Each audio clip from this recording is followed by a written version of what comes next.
Is Japanese a hard language? Socky Tandaki do. FBI, open up! I'm getting second-hand embarrassment. Sonogo no kashimasu. Sonoato means after that or after it. Nokoshimasu comes from the verb nokosu, which means to leave, in its mass form. Godan type verb, last u sound becomes an i, and then we add mas, nokoshimasu. It means the same, but it's more polite. So this whole sentence means, after it, I leave it, or after it, I will leave it. Okay, that's kind of strange. But what about I and it? Where did you pull them from? Nokosu is a transitive verb. Therefore, we must follow the transitive verb structure. Bring it up. Swag like Ohio. In this case, our transitive verb is to leave. So this reads as A leaves B, or A will leave B, and we must assign pronouns to A and B based on context.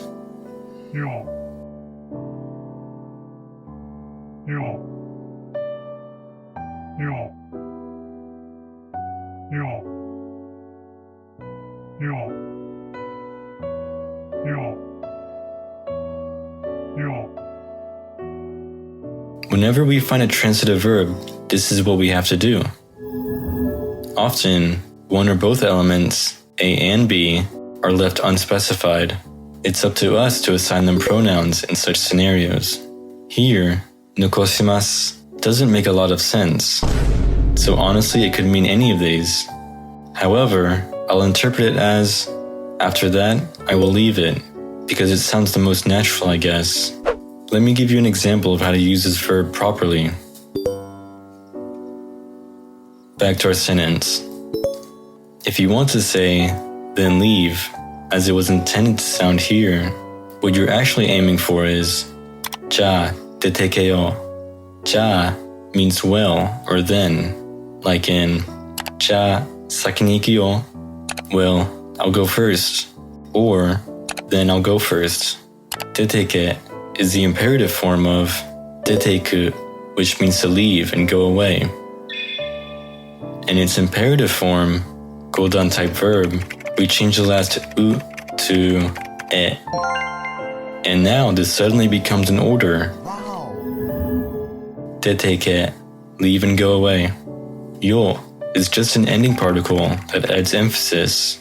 So once again, ja detekeo.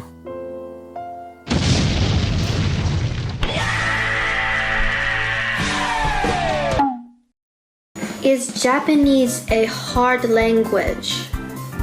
Socky Tandaki do. Shigashi anta ga renshu shoreba, anata yoki narimasu.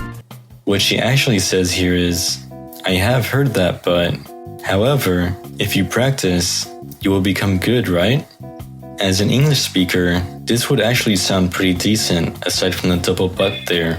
But this sentence sounds a bit awkward in its native language. The first part sounds pretty good to me. Not exactly the pronunciation, but the word choosing. So kiitandakedo. That I heard.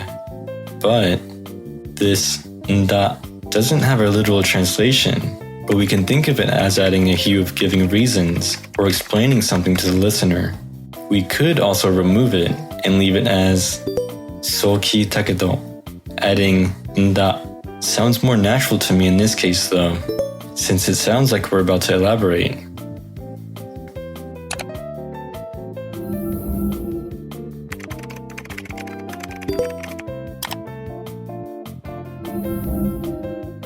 Shikashi feels unnecessary, so we're just gonna remove it. If you come across shikashi in the future, you can memorize it as however.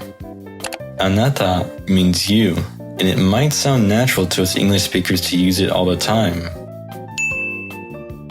However, Japanese is a language that relies a lot in context, omitting parts that can be easily understood, thus avoiding sounding too direct. When a pronoun or subject can be easily deducted, the most natural thing to do is to omit it, such as in this case. We can tell this was Google translated because of how unnaturally these anatas are sorted within the sentence. Get out of here. The rest of the sentence sounds pretty good to me. Denshu is a noun that means practice or training. If we add suru, it becomes a verb. To practice or to train. Then we have the hypothetical / conditional form eba, replacing the last u sound of the verb with eba, that's if. If you practice it, denshu suru is a transitive verb, so I assign the pronouns you and it to the unspecified A and B elements. By the way, there are 3 other forms to say if in Japanese, so subscribe to Ishidoku to not miss out on more cool educational videos.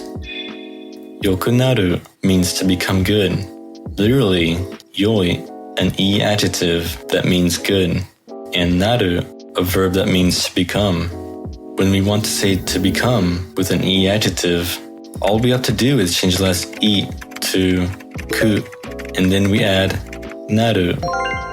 Yoku naru, to become good. Check the following examples.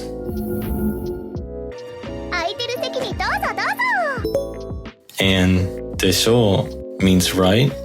Other than yokunaru, you could also use jouzu ni naru, which means to become skillful or proficient. Jouzu is a na adjective that means skillful, proficient. And as we saw just a moment ago, naru means to become. In contrast with the E adjectives, here we only require the particle ni to express to become with a na adjective. Jouzu ni naru, to become proficient. Check the following examples.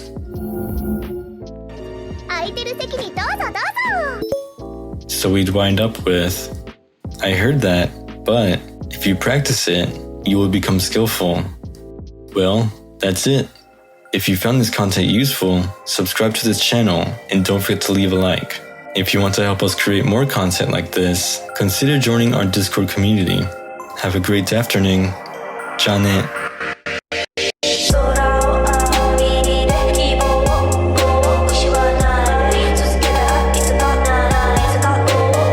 Not exactly the